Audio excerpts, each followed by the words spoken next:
T was supposed to be a routine flight from Los Angeles to New York. First class, calm skies, and the usual soft hum of engines slicing through clouds. But what happened at 36,000 feet would shake the internet, shame an airline, and send a powerful message the world needed to hear. Before we continue, hit that subscribe button, turn on your notification bell to get notified for more, share to friends. Where are you watching from? Please tell us in the comments. We love seeing how far our story goes. Trayvon Blake stepped onto the jet bridge dressed in a charcoal hoodie, Jordan 4s, and a black leather backpack slung low across his shoulders. He kept his head down, AirPods in, scrolling through emails. He didn't look the part, but Trayvon wasn't your average 23-year-old. He was the only son of Richard Blake, tech mogul, billionaire, and founder of one of Silicon Valley's most disruptive cybersecurity firms. The gate agent had eyed Trayvon oddly when he first handed over his boarding pass, but the real trouble began inside the aircraft. "Excuse me, sir," a voice rang out sharply, just as Trayvon was about to settle into 1A. "That's not your seat." He looked up slowly, sliding one AirPod out. A tall, blonde flight attendant stood rigidly with narrowed eyes, her name tag reading Cheryl. "I think it is," Trayvon responded calmly, holding up his ticket. She snatched it from his hand before he could finish. "No, no," she said with a smirk. "First class is for premium passengers only. Economy's back that way." The surrounding passengers watched, some amused, others uncomfortable. Trayvon, ever composed, replied, "Check it again." She glanced at the seat number and her expression twitched. But instead of apologizing, Cheryl leaned in closer and hissed, "Don't play games with me, boy. I don't know how you got this, but you need to move before I call security." That word. Boy. Trayvon's jaw tightened, but he stayed seated. "Ma'am, I paid for this seat, or do I need to make a call?" "You're threatening me now?" Cheryl snapped. In an instant, her hand lashed out and struck Trayvon across the face. The entire cabin fell into stunned silence. Two business travelers stood up, one already recording on his phone. "Hey, what the hell was that?" Trayvon touched his cheek slowly. "You just messed up."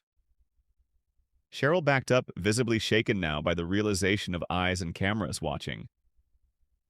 "He was aggressive. He threatened me. You all saw it." But the videos told another story. Calm, collected, professional. Trayvon reached for his phone and dialed. "Dad," he said, his voice flat, "we've got a situation." 10 minutes later, while Cheryl fumed and tried to insist Trayvon be removed, the intercom crackled. The captain's voice was stern. "Ladies and gentlemen, we're experiencing a delay. We've been instructed to return to the gate." The plane reversed course. Confusion swept through the cabin. Cheryl stormed to the cockpit but returned even more pale. A team of TSA agents waited outside the aircraft door. Beside them stood two sharply dressed men in dark suits holding badges, FAA and DOJ. "Miss Cheryl Baines," one said, stepping aboard, "you're being placed on immediate administrative leave pending an investigation into passenger assault and possible discrimination under federal aviation law." Passengers gasped. Trayvon rose quietly and walked off the plane, escorted by one of the agents.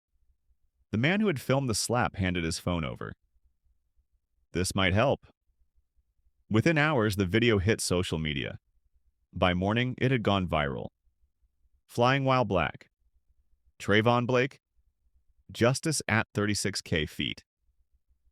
Cheryl's name trended worldwide. So did her history. Previous complaints from other passengers emerged. Minorities. Always minorities.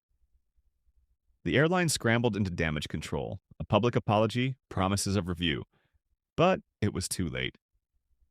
Trayvon didn't speak to the media, but his father, Richard Blake, did. He stood on a stage at a diversity and tech conference the next day. "My son didn't want this story to go viral," Richard began. "He just wanted to fly like every other human being. Comfortably, quietly, safely. But the fact that his skin color still invites suspicion, even in first class, means we have work to do, and we're just getting started. Richard went on to announce a $50 million endowment, Wings Equal for All, a new nonprofit aimed at fighting systemic discrimination in travel and public spaces, training for flight crews, anonymous reporting tech, legal support for victims. The twist? The same airline that tried to quietly fire Cheryl and move on was now being sued by 5 passengers on that flight, all minorities who had similar experiences but were never believed until now. The message was clear. Power doesn't always wear a suit. Sometimes it wears a hoodie and carries a quiet kind of strength that speaks louder than a slap ever could. Moral lesson. Prejudice has no altitude limit. No matter how high you fly, if bias remains unchecked, it drags society down with it. Respect, equity, and accountability must be enforced, not just spoken about. Trayvon didn't retaliate. He rose above. And in doing so, he grounded injustice where it stood. I hope you enjoyed this story.